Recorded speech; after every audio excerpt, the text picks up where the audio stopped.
Hi everyone, Powwow Guy Rob Phoenix here, just giving you a quick tour of my garden. We'll start here on the patio. This is our bar. We have an outdoor bar, just a small thing. The Phoenix bar. That's the hex sign for Phoenix line tradition in powwowing. So we scan over here to the other side of the patio. We have the chairs and table. Here's our grill. Here's a big log that Bill brought onto the yard. He's going to do something with. This pizza oven, wood-fired pizza oven. Here's our grill prep area. Here's where I do my herb stuff. Potted all these herbs and such with. I have some bits of powwow magic going on here. Some more herbs. This is like my favorite spot out here, just to sit out here. Excuse me.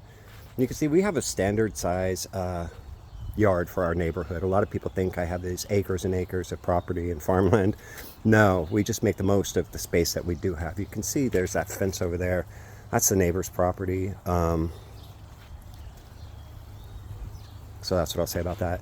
So out here, these are just various flower beds, but there are some cool things that grow in here. We don't spray any chemicals on these plants, but we made this sort of walkway between them. So over here, it's just like there's some phlox growing. We have, of course, have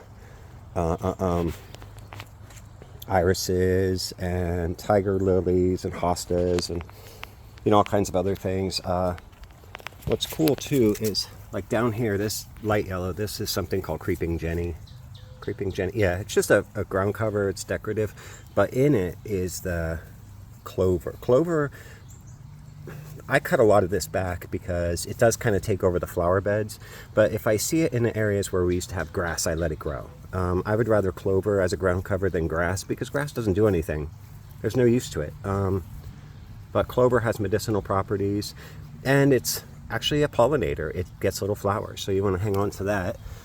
This flower bed, more of the same. And then we do some potted stuff. Bird bath. And over here, I noticed this morning, and I didn't want to pull it out because I want to show it to you guys. Dandelion. Dandelion is super powerful medicinally. It has all kinds of uses. Now, I'm probably going to pull this one out to process it. They get long, deep roots. Because I don't want it in here with these flowers, but I don't want it to go to waste. So out here on this other patio, see, I have here's some peppermint. The mint's doing really well because of all the rain we had. Just some potted herbs along the path, so there's a look back on that.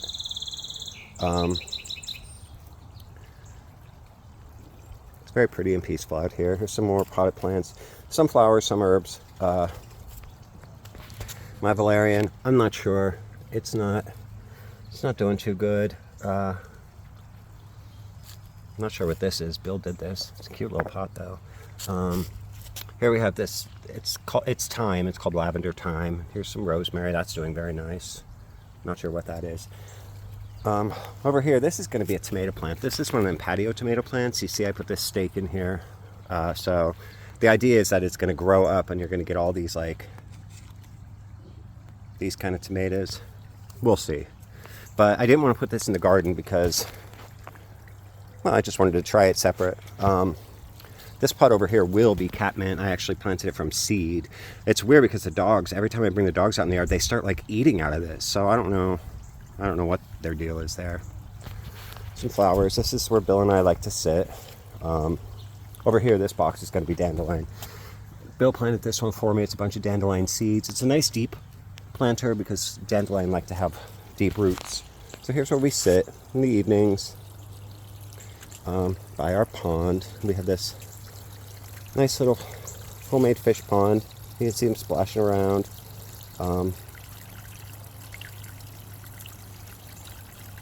Yeah, it's just really peaceful just to like see the fish and hear the water splashing.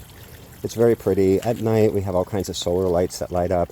Over on the other side of the yard, there's my powwow table and chairs. You see the neighbors are doing a lot of renovations, so they have piles of like wood and junk and such. Just some random plants all along. Back there we have the Rosa Sharon. Walk back there. The Rosa Sharon, and that's where we park our cars. And that's where we keep all of our tools and such. little walkway up here. So anyway, sorry about that. Over here, back on this side, you can see the back of the pond. And here is the vegetable garden. Doesn't look like much right now because we just planted everything. You can see like those are the lettuces, and there's green peppers back in the back are the tomatoes. Up here are zucchini and spaghetti squash. We did put some watermelon plants in there, but it looks like they're gone. I don't know. We got a lot of rain. It wasn't great. So this will be nice when it starts growing in. It's a lot to keep up with though. I marked out a space that it's safe to walk with these sticks that were lying around. You know, I don't want any of the kids or anything from the neighborhood stepping on the plants, or myself. So that's it. So it's nice to grow your own stuff. I have this post connected here in case I want to dry anything. Bird feeder. So that brings us back around. Patio. Pride flag. Yay! Pennsylvania Dutch flag. And back to the main patio. So that's it. That's like just a little tour of my outdoor space, my gardens. Maybe it inspires you guys to, I don't know, grow some stuff, have a good time outside, just enjoy the land you have, even if it's small like we have. Like, look what you can do. You can do all kinds of amazing things. And it's very fulfilling and satisfying. So that's it. God bless you guys. Love you. And we will talk soon.